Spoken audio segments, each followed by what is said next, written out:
আপনারা জানেন খুব ইদানিং একটা নিউজ আসতেছে মিডিয়াতে, সেটা হলো যে ডাকাতি, চুরি, রাহাজানি, লুটতরাজ সেগুলো বেড়ে গেছে।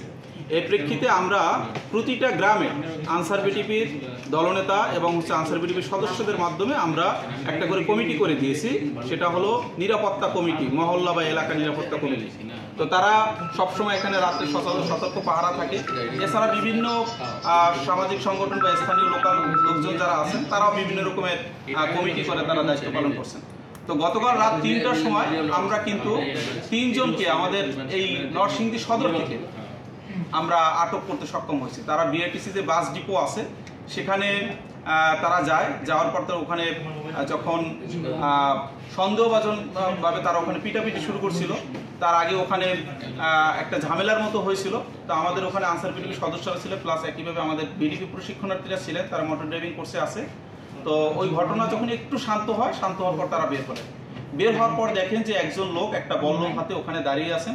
তো তাকে যখন নাম পরিচয় জিজ্ঞাসা করা হলো, সে খুব অ্যাগ্রেসিভ ভাবে ওদের দিকে এগিয়ে আসার ফলে তাদের সন্দেহ হয় হওয়ার পর সাথে সাথে বল্লমটা নিয়ে নেওয়ার পরে তখন সে জিজ্ঞাসা করলো যে আপনি কি করেন? তখন বলে যে আমি পাহারাদার। তো পাহারাদার বলার পর বলছে তাহলে কোন এলাকায় পাহারাদার, আপনার বাড়ি কোথায়? তখন সে আর কোনো সদুত্তর দিতে পারেনি। বাড়ির নাম জিজ্ঞাসা করে যে এলাকার কথা বলছে সেটা ওখান থেকে 2-3 কিলোমিটার দূরে। এখন রাত 3টার সময় 2-3 কিলোমিটার দূরের একজন ব্যক্তি তো এখানে এসে বিআরটিসির বাস ডিপোর সামনে এসে তো আর পাহারা দেওয়ার কথা না, এবং সেখানে অলরেডি আনসার আছেন। তো তিনি সদুত্তর না দিতে পারে, তাকে আমরা ভিতরে নিয়ে বসাই আমাদের বিডিপি সদস্যরা। এরপরে ওনাদেরকে সারানোর জন্য আরও 2 জন আসেন। তাদেরকে দেখে নেশাখোর মনে হলো, একজন ভবঘুরে টাইপের, নাম ঠিকানা জিজ্ঞাসা করলে সে বলছে তার কোনো স্থায়ী ঠিকানা নাই। আমরা ধারণা করছি এই লোকজনগুলো হলো তারা একটা সংঘবদ্ধ চক্র, 8-10 জনের একটা চক্র হবে।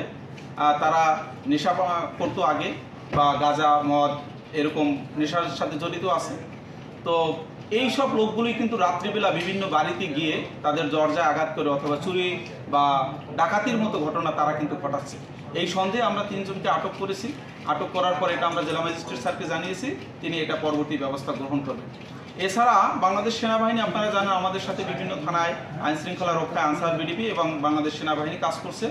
তো গতকাল মাধবদীতে 6 জন এরকম সাসপেক্টেড ব্যক্তিকে ডাকাতির সন্দেহে গ্রামবাসী আটক করে এই সেনাবাহিনীর মাধ্যমে মাধবদী থানায় তারা কিন্তু তাদেরকে হস্তান্তর করেছে। এছাড়া আমাদের মনোহরদীতে আমাদের আনসার বিডিপি সদস্য যারা গ্রাম ভিত্তিক কমিটিতে কাজ করছেন তারা এবং গ্রামের যারা লোকজন আছেন তারা আরও 3 জনকে আজকে রাত্রে তারা আটক করেন। আটক করার পর তারা তাদেরকে মনোহরদী থানায় দিয়েছেন। তো আজকে আমরা নরসিংদীতে আনসার বিডিপি এবং এই দেশের সাধারণ জনগণ এবং সেনাবাহিনী মিলে মোট 12 জনকে কিন্তু আমরা আজকে নরসিংদী জেলাতে আটক করতে সক্ষম হয়েছি।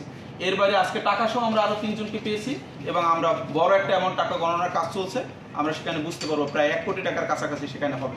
তো আইন শৃঙ্খলা পরিস্থিতি নরসিংদীতে যারা অবনতি ঘটানোর চেষ্টা করছে তারা এখন ধীরে ধীরে আটক হচ্ছে। আশা করছি আমরা 2-1 দিনের মধ্যেই তাদের সকলকে আটক করতে সক্ষম হব এবং এই পরিস্থিতির উন্নতি হবে। সকলকে ধন্যবাদ।